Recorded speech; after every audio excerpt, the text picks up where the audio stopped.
Assalamualaikum warahmatullahi wabarakatuh. Bapak Ibu, saudara-saudara sebangsa setanah air,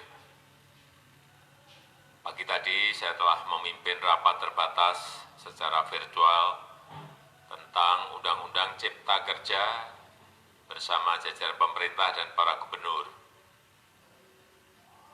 Dalam undang-undang tersebut terdapat 11 klaster yang secara umum bertujuan untuk melakukan reformasi struktural dan mempercepat transformasi ekonomi.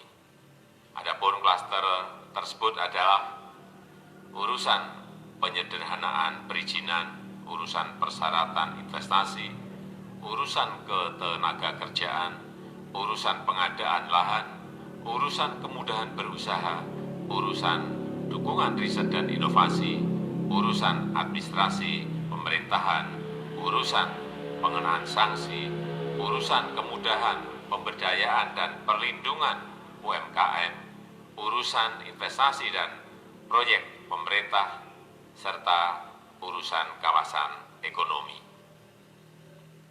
Dalam rapat terbatas tersebut, saya tegaskan mengapa kita membutuhkan Undang-Undang Cipta Kerja. Pertama, setiap tahun ada sekitar 2,9 juta penduduk usia kerja baru, anak muda yang masuk ke pasar kerja, sehingga kebutuhan atas lapangan kerja baru sangat-sangat mendesak. Apalagi di tengah pandemi, terdapat kurang lebih 6,9 juta pengangguran dan 3,5 juta pekerja terdampak pandemi COVID-19. Dan sebanyak 87% dari total penduduk bekerja memiliki tingkat pendidikan setingkat SMA ke bawah, di mana 39% berpendidikan sekolah dasar. Sehingga perlu mendorong penciptaan lapangan kerja baru, khususnya di sektor padat karya. Jadi, Undang-Undang Cipta Kerja bertujuan untuk menyediakan lapangan kerja sebanyak-banyaknya bagi para pencari kerja serta para pengangguran. Kedua, dengan Undang-Undang Cipta Kerja akan memudahkan masyarakat, khususnya usaha mikro kecil, untuk membuka usaha baru. Regulasi yang tumpang tindih dan prosedur yang rumit dipangkas. Perizinan usaha untuk usaha mikro kecil (UMK) tidak diperlukan lagi, hanya pendaftaran saja. Sangat simpel. Pembentukan PT atau perseroan terbatas juga dipermudah. Tidak ada lagi pembatasan modal minimum. Pembentukan koperasi juga dipermudah. Jumlahnya hanya 9 orang saja. Koperasi sudah bisa dibentuk. Kita harapkan akan semakin banyak koperasi-koperasi di tanah air. UMK, usaha mikro kecil yang bergerak di sektor makanan dan minuman, sertifikasi halalnya dibiayai pemerintah, artinya gratis. Izin kapal nelayan penangkap ikan misalnya, hanya ke unit kerja Kementerian KKP saja.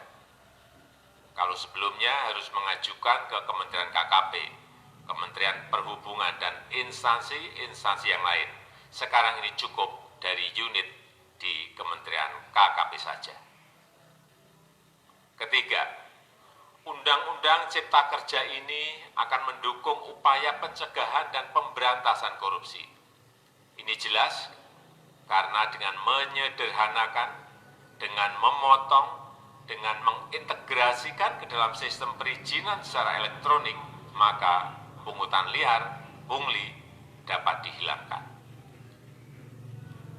Namun, saya melihat adanya unjuk rasa penolakan Undang-Undang Cipta Kerja yang pada dasarnya dilatar belakangi oleh disinformasi mengenai substansi dari undang-undang ini dan hoax di media sosial.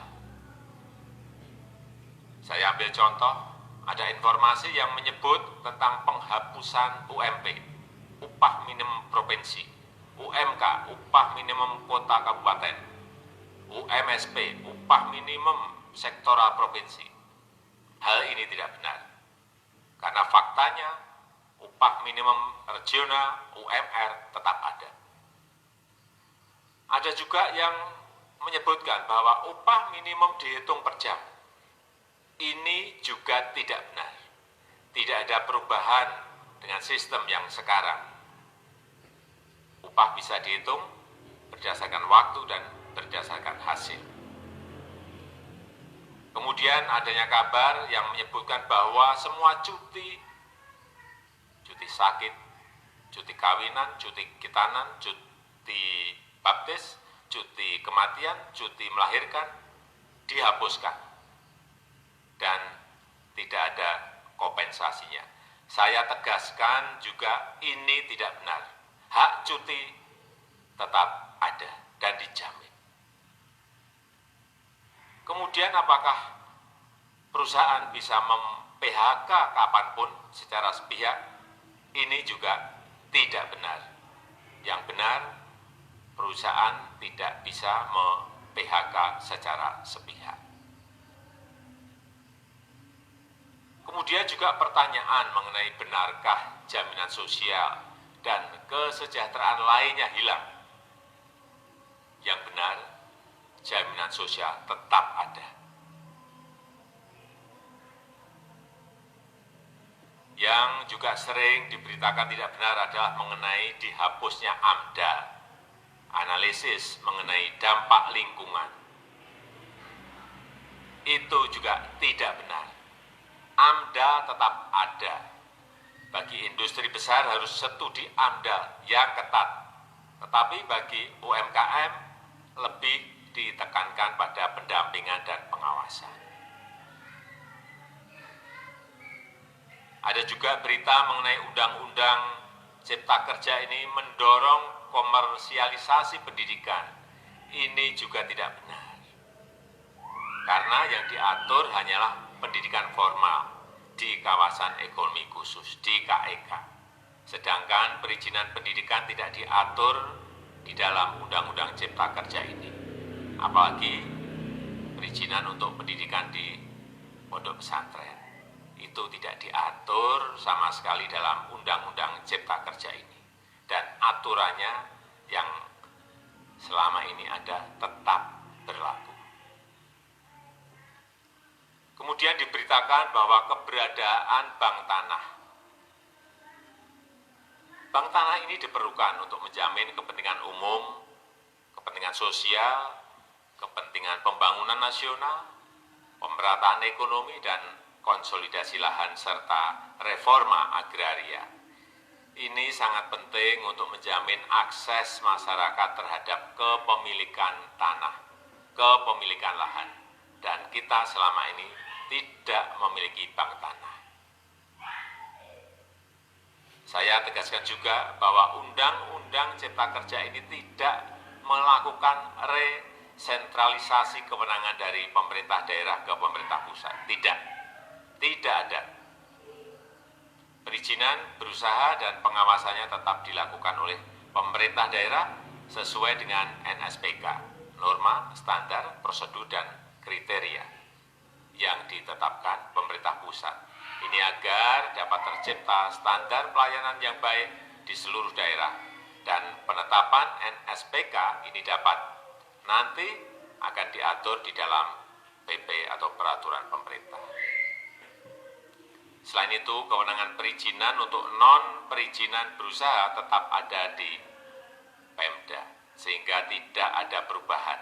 Bahkan kita melakukan penyederhanaan, melakukan standarisasi jenis dan prosedur berusaha di daerah. Dan perizinan berusaha di daerah diberikan batas waktu. Ini yang penting di sini. Jadi ada service level of agreement. Permohonan perizinan dianggap disetujui bila batas waktu telah terlewati. Saya perlu tegaskan pula bahwa Undang-Undang Cipta Kerja ini memerlukan banyak sekali peraturan pemerintah atau PP dan peraturan presiden atau Perpres. Jadi setelah ini akan muncul PP dan Perpres yang akan kita selesaikan paling lambat 3 bulan setelah diundangkan. Kita pemerintah membuka dan mengundang masukan-masukan dari masyarakat dan masih terbuka usulan-usulan dan masukan dari daerah-daerah. Pemerintah berkeyakinan melalui Undang-Undang Cipta Kerja ini jutaan pekerja dapat memperbaiki kehidupannya dan juga penghidupan bagi keluarga mereka. Dan kalau masih ada, jika masih ada ketidakpuasan terhadap Undang-Undang Cipta Kerja ini, silahkan mengajukan uji materi atau judicial review melalui MK, Mahkamah Konstitusi. Sistem ketatanegaraan kita memang mengatakan seperti itu. Jadi, kalau masih ada yang tidak puas dan menolak, silahkan diajukan uji materi ke MK. Saya rasa itu yang bisa saya sampaikan pada kesempatan yang baik ini. Terima kasih. Wassalamualaikum warahmatullahi wabarakatuh.